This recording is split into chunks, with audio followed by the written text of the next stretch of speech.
she was even more concerned. There is a tremendous reluctance, even among immigrant parents raising U.S. citizen children. There's a lot of fear surrounding the public charge rule, especially because immigration courts have remained open, creating a strong impression that removal proceedings trumps public health concerns. On Thursday, Democratic lawmakers pressured Ken Cuccinelli, acting Deputy Secretary for the Department of Homeland Security, to suspend or disregard the rule during the virus outbreak. Cuccinelli said public health exemptions written into the rule already addressed that issue. U.S. Representative Pramila Jayapal from Washington said the rule scares away people from seeking care, posing a public health risk for everyone. She tweeted after the new statement on Friday, quote, "This is a huge win for immigrants, public health, and everyone," end quote.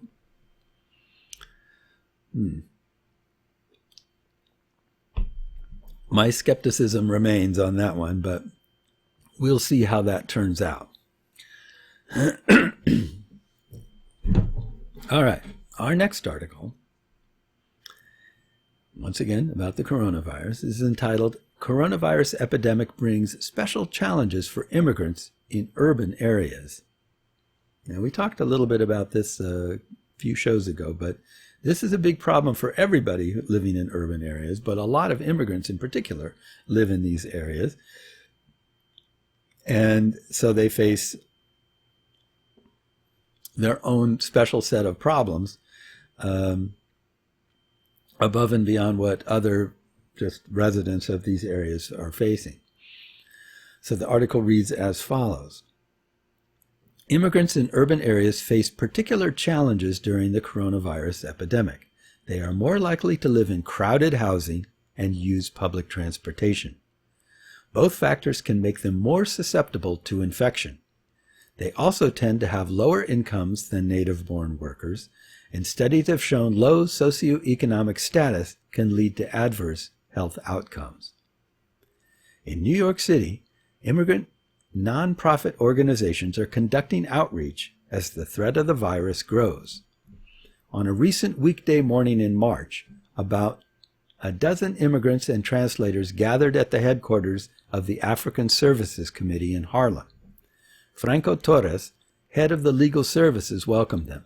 He advised them on how best to contact immigration courts about rescheduling their appearances if they fell ill. Then Prashant Putaguta, a health outreach worker, spoke. "If you work and are able to work from home, we recommend you do that," he told them. If that wasn't possible and they felt unwell, he told them they could wear a mask and inform other people they were feeling sick. One of the attendees, who asked to be identified as M, because she doesn't want to jeopardize the asylum application she's filing, said her work had come to a standstill. She freelances in the textiles industry, and all of her clients had canceled appointments. "Financially, I'm worried. Immigration-wise, I'm worried," she said. "There are so many things to be worried about, plus this thing comes along." Kim Nichols, the co-executive director of African Services Committee, says many of their clients work in restaurants or as home health care aides. They live paycheck to paycheck. They don't have any resources to back up finance in the event they're sick, she says. "We are very concerned people are working when they shouldn't be." Nichols said her organization hopes to provide testing for the virus in the weeks ahead. That's in part because many immigrants, particularly those who are undocumented, may not feel comfortable going to hospitals. A few blocks from African Services, a Honduran immigrant stood in a McDonald's with her son, who is in second grade. She asked to be referred to by her first name, Yvette, because she's undocumented. She said most of the information she's received about the virus has come from Facebook and from her son's school, which closed on Monday. If her son becomes sick, she said she would take him to the doctor. "I'd take him immediately," she says. "I wouldn't wait a second." But if she gets sick, she's not sure. There would be the question of how she could pay. She hadn't heard that New York Mayor Bill de Blasio has said that residents could be directed to city facilities that would treat them irrespective of their immigration status or whether they have insurance. Nadia Islam, an associate professor at NYU Medical School, says that in order to counter the coronavirus, policymakers need to think beyond providing health care. Unless we create a healthcare system that's supportive by doing things like providing paid sick time, making insurance very accessible, she says, the risk to the public is greater and it just contributes to the potential spread. These are not new issues, Islam adds, but the way existing policies impact immigrant and the broader community are becoming more evident in the era of the coronavirus pandemic. All right, moving on. Our next article is entitled, Immigrant Detainees in Massachusetts Are Fighting, there's a cord wrapped around my foot, are fighting to be released in the pandemic. And this is another problem we talked about a couple of shows ago. As most of the country remains in lockdown to curb the spread of coronavirus, nearly 150 immigrants are fearing for their safety as they fight for their release from the North Dartmouth, Massachusetts detention facility. From the few hours of television news they can watch each day, the detainees have learned that social distancing, along with proper sanitation, is the only way that they can protect themselves from infection. But that's all but impossible at the Bristol County Correctional Center, where the detainees are held together in tight quarters without the protective equipment or sanitation resources necessary to protect themselves, they argue in a class action lawsuit. They are among the 38,000 immigrants in detention across more than 130 private and state-run detention facilities nationwide. As of April 7th, 19 detainees across 11 different facilities have tested positive for the virus, none of them in Bristol, though advocates say it's only a matter of time before it hits or testing rates improve.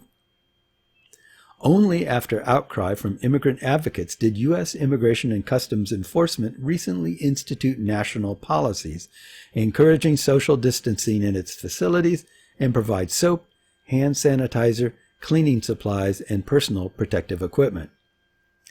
The agency also announced Tuesday that it would start releasing detainees who are medically vulnerable to COVID-19, the disease caused by the coronavirus. It has released 60 so far, and has identified another 600 who would qualify. But that's only a fraction of the detainees nationwide. Unless the agency starts releasing detainees by the thousands, that means most will remain in confinement, despite the fact that they largely have no criminal history. There is, therefore, a national advocacy push for the administration to alter its enforcement priorities to release all detainees, or at least those who haven't committed serious crimes. While immigrant advocates campaign for their release, even in the best of times, their message has become even more urgent amid the outbreak. In the meantime, those at Bristol remain in conditions that they fear could facilitate the spread of the virus, which can be carried by those who don't exhibit symptoms. For the more than 30 detainees with underlying medical conditions that make them vulnerable to complications from COVID-19, it's an especially scary situation. So far, only 18 detainees have been ordered released as part of the lawsuit, and not all of them qualify as high risk. We suffer from being separated from our families and loved ones, 47 detainees wrote in March 20th declaration. To add on top of this, we are now living in fear. As of April 9th, there are over 16,700 coronavirus cases throughout Massachusetts, including in the Bristol facility. A healthcare provider in the facility has tested positive, according to county officials, and the detainees claim that 2 correctional officers showed up for work with symptoms of the virus, including high fever. Nevertheless, Bristol County Sheriff Thomas Hodgson has argued that freeing the detainees would only put them and the public at greater risk. He claims there isn't an adequate social safety net right now to facilitate detainees' return to society, and they would receive better health care and custody than they would in the outside world. Quote, I'm deeply troubled by elected officials suggesting that we release inmates because of coronavirus, he tweeted. This would present a huge public safety and public health risk to the communities and the inmates themselves. The detainees maintain that they can't protect themselves from the virus inside Bristol. While the facility is operating at just below its normal capacity, Bristol is housing far too many detainees to be able to enforce social distancing. ICE has nevertheless continued to place new detainees at Bristol, and at least on one occasion, without even administering an initial medical checkup, potentially exposing the rest of the detainees to the virus.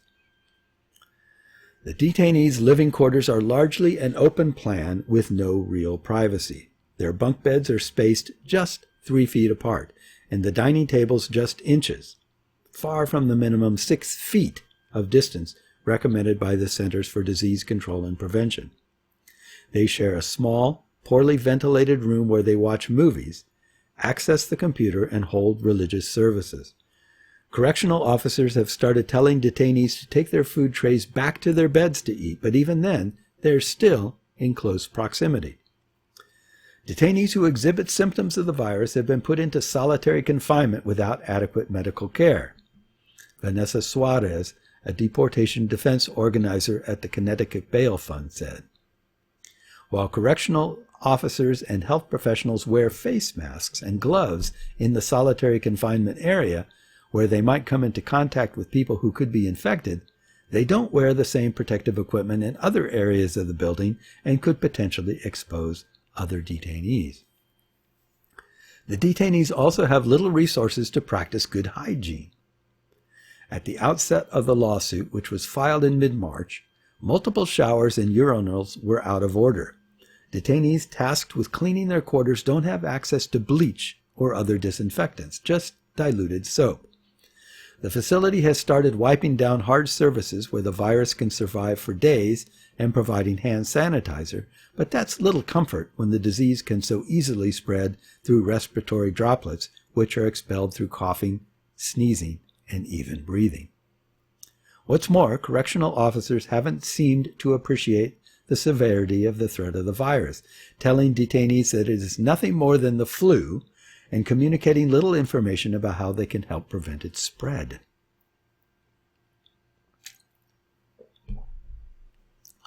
Some detainees have organized a work strike in protest of the conditions. The lead organizer was temporarily placed in solitary confinement, where he was unable to communicate with the lawyers working on the detainees' lawsuit. His lawyers claim his placement in solitary was retaliatory, though the county disputes it. Others remain afraid to speak out, Suarez said. Everyone is very much afraid of being punished for speaking out, but they're also very aware that their silence will lead to their death, she said.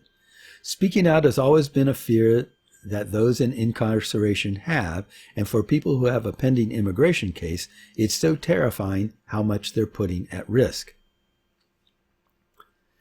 These immigrants aren't in detention because they've been charged with a crime. Rather, they're accused of civil immigration violations, such as overstaying a visa or residing in the U.S. without authorization, and they have been detained while they wait for the outcome of their deportation cases. Some may well be allowed to remain in the U.S. eventually, depending on what an immigration judge decides. The federal government has significant discretion to determine who it subjects to this kind of civil detention.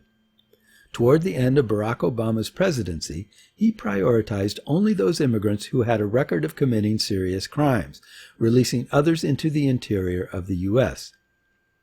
Under that system, most of the immigrants in detention at Bristol would have been released. Among the 147 detainees, at least 111 of them have never been convicted of a violent crime, and 56 have never been convicted of a crime at all, according to Lawyers for Civil Rights, the legal aid group representing the detainees in court. But President Trump, by contrast, has sought to detain any unauthorized immigrants anywhere in the U.S., even amid the pandemic. Lawmakers and advocates have been calling for their release, especially for detainees who are older or have underlying health conditions that make them more susceptible to the virus, including those with compromised immune systems, diabetes, and heart disease. Although ICE has released a small number of detainees suffering from autoimmune disorders in places where detainees have tested positive, more must be done. ICE should release certain detainees, those who pose no threat to public safety or national security, on their own recognizance or into alternatives to detention, Democratic Representatives Gerald Nadler and Zoe Lofgren wrote in an April 17th letter. The American Civil Liberties Union and the Northwest Immigrant Rights Project have already sued ICE to seek the release of vulnerable detainees at one detention center in Tacoma, Washington, just outside Seattle, the epicenter of the U.S.'s first outbreak of COVID-19. But the detainees in Bristol are going even further, calling for the release of all detainees in a first-of-its-kind class action lawsuit. Unlike in other cases, the judge has ordered the humanitarian release of immigrants who don't have medical risk factors. We don't have control over a lot of things right now, but we do have control over who we choose to protect, Suarez said. What we've asked for is that we do protect the lives of those who are incarcerated. Everyone deserves the opportunity to survive this. And while this brings up great points, and I'm not disputing any of this, I would like to point out a lot of what I've read revolves around, not just here, but just in general lately, revolves around people who are dying of this virus. But that only encompasses a very small number of people who are affected by the virus, both in terms of what we're doing to avoid it, obviously, the loss of jobs, the social distancing thing, all that sort of thing that's going on right now. It's affected everyone's life in one way or another. But also, if you get sick, for one thing, it's a very nasty thing. The number of people who have died from it is a very small percentage of the number of people who have been hospitalized for it, which is a serious thing. I mean, if you go to the hospital, that's a big deal. If something happens to you and you end up in the hospital, that is a big deal. And that is not a small thing to happen in your life. I mean, it is a big event. But even then, the number of people who have been hospitalized is very small compared to the number of people who have been sick. And when you're sick with this, it's generally for a long time. It's not just, 24-hour flu and you're like, oh, I feel better. Boy, I was sure sick yesterday. It's like weeks of being ill. And so even if people weren't losing jobs and social distancing and all these different kinds of things, you would be home in bed for a while. And that's even a small percentage of the people who are connected to people who could be at risk. Now, a lot of people, we're finding out this is a very strange illness in terms of like who it affects and how it affects it. And to a certain extent, we know like older people and people with pre-existing conditions are vulnerable, but a lot of young people are dying too. And it's young, healthy, they're just out of nowhere for some reason. This person, they feel kind of icky for a while and then they're okay. And this person just goes straight downhill and dies. And it's not necessarily old people and people who are already ill who are dying from this or who end up in the hospital. So all the rest of us who don't fall into any of these other groups, who may be only slightly at risk or who may only have had mild symptoms, are concerned for all of the other people that could be victims of this disease. So it is affecting everyone in all sorts of ways. And it's not just, we can't just look at deaths as a metric for how we judge the severity of this thing. This is a serious illness in that it affects everybody in some way or another, both directly when you get it and indirectly in trying to help flatten the curve, as they say. So we have to be aware of this when we think about when we talk about it, and I'm just aside from immigration stuff, this is just generally something we all have to be aware of, because even if, let's say, the number of deaths turns out to be fairly low in the grand scheme of things, if you count each of these other groups and the serious effect that this has had on them, the hospitalizations, the people who've been really ill for a while, and so on and so forth, this has been a very, very serious disease, and its effects have been profound. And until or unless they come up with a cure, it's going to remain that way for a long, long time.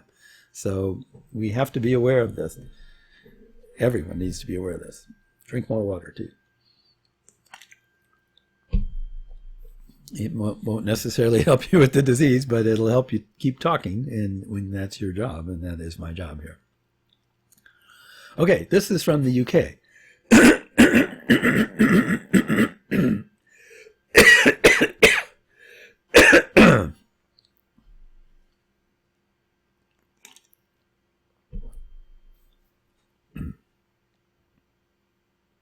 Okay, this is from the UK, but there are some similarities with what's going on here in the US, so I thought I would read it anyway. It's entitled, UK Presses Ahead with Points-Based Immigration Plan Amid Pandemic. A move by the UK government to press ahead with its plan for a new post-Brexit points-based immigration system has been slammed by critics as out of date with the economic realities exposed by the coronavirus pandemic. New guidance issued by the Home Office on Thursday clarifies officials' plans, first revealed in February, for transforming the rules governing those who can enter the country to work from the beginning of 2021. The Guidance for Employers document reiterates that under the new system, visas will be awarded to individuals on the basis of their specific skills, qualifications, salaries, and shortage occupations. This represents a significant change for employers in the UK who will need to adapt, the Home Office document says. The new system will treat EU and non-EU citizens equally and transform the way in which all migrants come to the UK to work, it adds.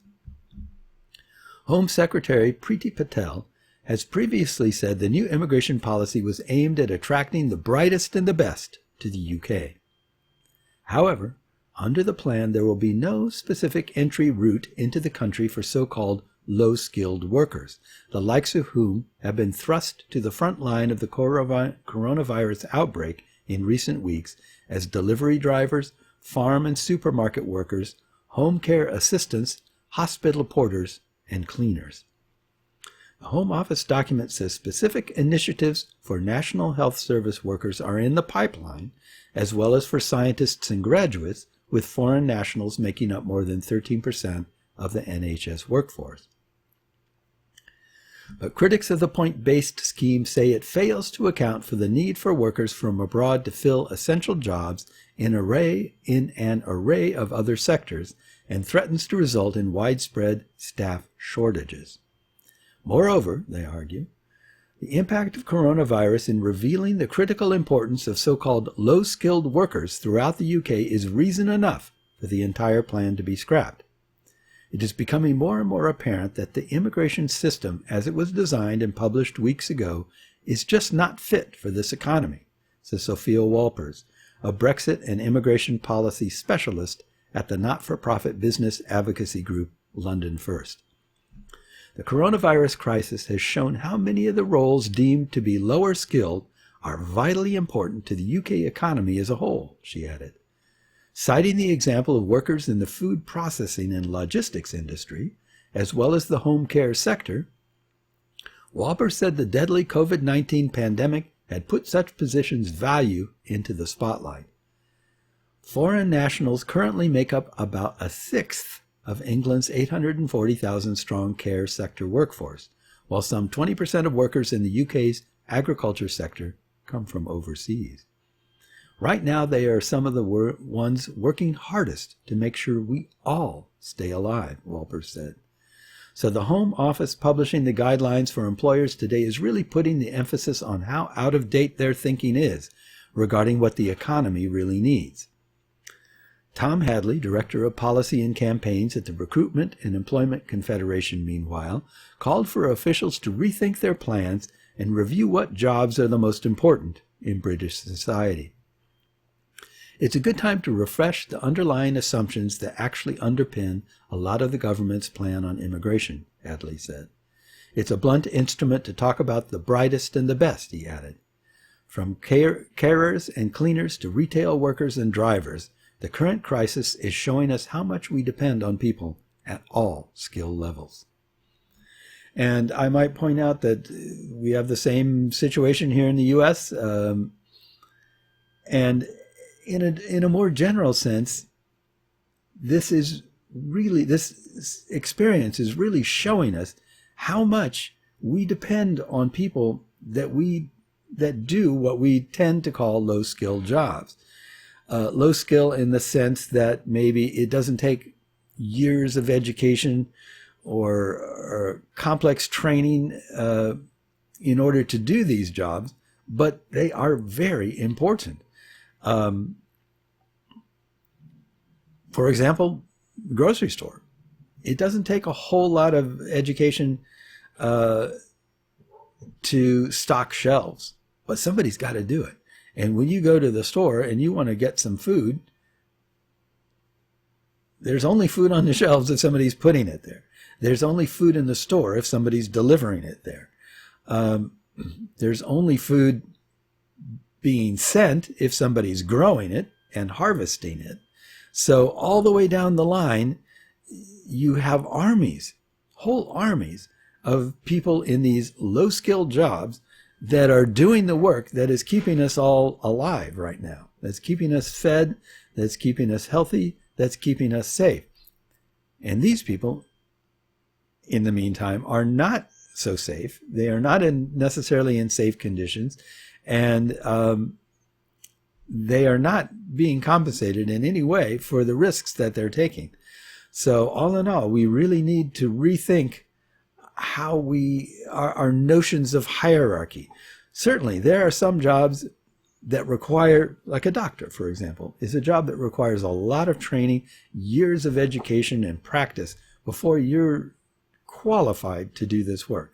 That is very important work, and it should be compensated appropriately because it is important work.